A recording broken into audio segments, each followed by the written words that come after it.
नमस्कार।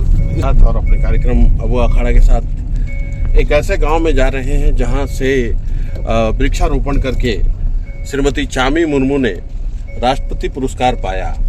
लेकिन इस गांव का दुर्भाग्य ये रहा है, गांव ने हमेशा दुर्भाग्य ही पाया है कि यहाँ विकास का काम अभी तक कुछ भी नहीं हुआ है। और इसकी गांव की बड़ी अजीब कहानी कि जो भी विकास डूबी क्षेत्र वाले गांव में हुआ है हेमरा में, ये हेमरा गांव के लोग ही करते हैं और खुद मिलकर करते हैं। तो आज हम उबड़ खाबड़ रास्तों से होते हुए हेमरा गांव पहुंचते हैं। हमारे साथ कई पत्रकार साथी हैं और हमारी ये कोशिश है कि जो भी गांव के लोग बताएं और जो बातें कहें उनको जस का तस हम आप तक पहुंचाएं। आज हम अबू अखाड़ा में आपको लिए चलते हैं सरायकेला खरसवां जिले की सरायकेला विधानसभा का जो अंतिम गांव है उड़ीसा बॉर्डर से सटा हुआ, उस गांव हेमरा में। हेमरा की कहानी सिर्फ गांव भर की नहीं है। कहने का मतलब ये है कि गांव सिंपल सा गांव, विकास की कहानी, ये तमाम बातें बताने के लिए आज हम आपको नहीं लाए हैं, बल्कि इस गांव में आज हम गए हैं उस सच्चाई को दिखाने के लिए जहां से स्वर्णरेखा नदी बहती है।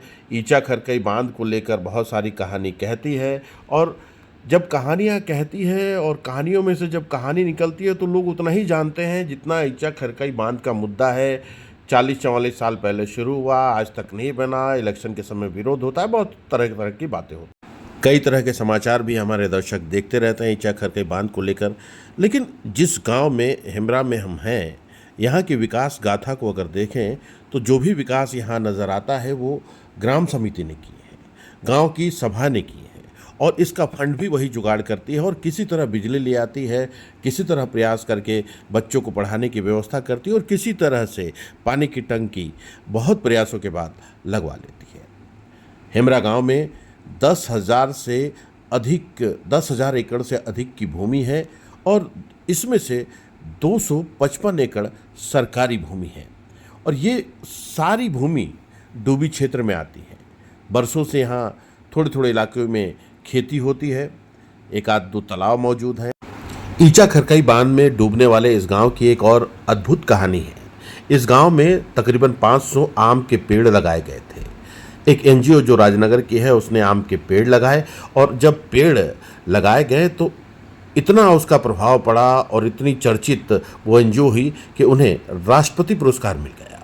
यहाँ पर जब हम दशकंद गुदादा जैसी हस्ती से बात करते हैं, और चूँकि अबू अखाड़ा जो है हमारा वो अपनत्व का है और अपनत्व की बात करते हैं, तब बात सामने ये आती है कि यहाँ जितना भी काम विकास का हुआ है, इन्होंने जो संस्था बनाई है उसके माध्यम से हुआ। लंबे अरसे से 22 साल का जो सफ़र है, उस 22 साल के सफ़र में इन्होंने लंबे अरसे से अपनी संस्था के माध्यम से ज़्यादातर विकास का काम किया है।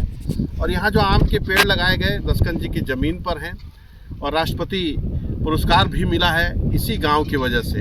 लेकिन ईचा खरकई बांध का यही गांव डूबी क्षेत्र में आता है, जिसे यहाँ के लोग डूबा हुआ देखना नहीं चाहते। आपका शुभ नाम क्या हुआ?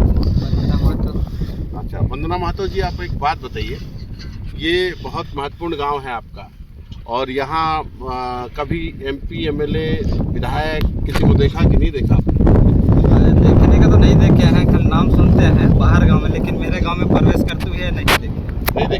खाली उन लोग खाली नाम करते हैं कि विकास के नाम पर वोट मांगते हैं, लेकिन विकास का काम एकदम 42 साल हो गए, कुछ भी काम नहीं किया उन लोग ने। ना सरकारी योजना आया है, जो भी योजना आया है वो एनजीओ के माध्यम से आया है। एनजीओ के जो मेरा महिला से बगराइसाई की महिला सहयोग के माध्यम से, जिनको राष्ट्रपति पुरस्कार, जिसको क्या चीज़ में मिला था हमारे दर्शकों को बता। ये वृक्षारोपण के कितना आम के पेड़ कर लगभग करीब मेरे 500-600 आम पेड़ रोपे थे, लेकिन कुछ पौधे मर गए हैं। अभी बचे हैं 100-150 आसपास बचे हैं। 100-150।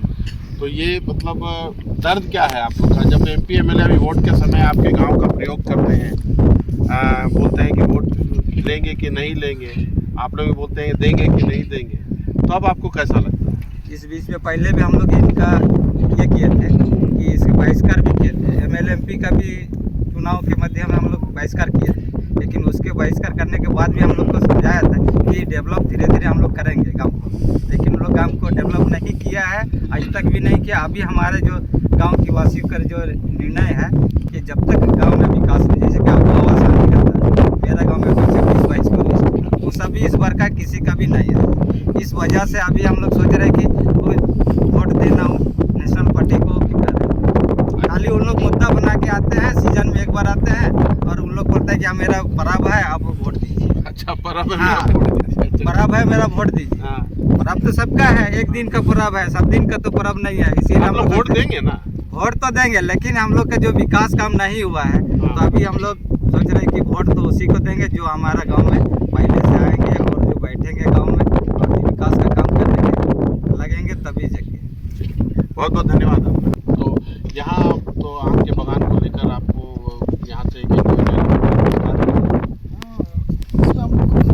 खुशी महसूस हो रही है। कम से कम चामी मुर्मू जी का योगदान हमारे गाँव वालों के लिए ठीक किया है। एक बात बताइए कि स्वास्थ्य की सुविधाएं, बहुत सारे दर्शक अभी देख रहे हैं हमारे, स्वास्थ्य की सुविधाओं के मामले में आपने कहा कि 1200 लोग आपके गांव में लगभग हैं, आगे पीछे हो सकता है, तो क्या कोई डॉक्टर है, कोई पीएचसी है, कोई हेल्थ सेंटर है, हेल्थ सब सेंटर है, ये सब वेलनेस सेंटर है? जीरो है मेरे गाँव। जीरो है। मांग नहीं की कभी आप? मांग करने से भी हमारे यहाँ तो होता नहीं है। क्या करें हम लोग, जो भी बीमार हो जाता है गाँव में, किसी को तकलीफ हो जाती है, तो अगल बगल में जो भी फार्मासिस्ट डॉक्टर है, ये सब कोई जोड़ा सब डॉक्टर जो भी है, उसी लोग से सब ला करके हम लोग जो है प्राथमिक उपचार करके ठीक कर देते हैं। तो दर्द बहुत है इस गांव के सीने में, और इस गांव के दर्द को अगर जानना है तो यहाँ के धरातल पर आना होगा। लेकिन ये एक बात बड़ी मन को टीस देती है, ना यहाँ कोई जनप्रतिनिधि आता है, ना कोई सरकारी महकमे से लोग आता है। सब लोग अपना विकास करते हैं, अपने अपने विकास का ठिठुरा पीटते हैं, लेकिन गाँव वाले ये कहते हैं कि कभी कोई इन्हें झाँकने नहीं आता है। तो अब देखने वाली बात यह है कि जिस गाँव में पेड़ लगाकर राष्ट्रपति पुरस्कार के लिए लोग नामित हो जाते हैं, उस गाँव में स्वास्थ्य सुविधाएँ और बेसिक सुविधाओं के लिए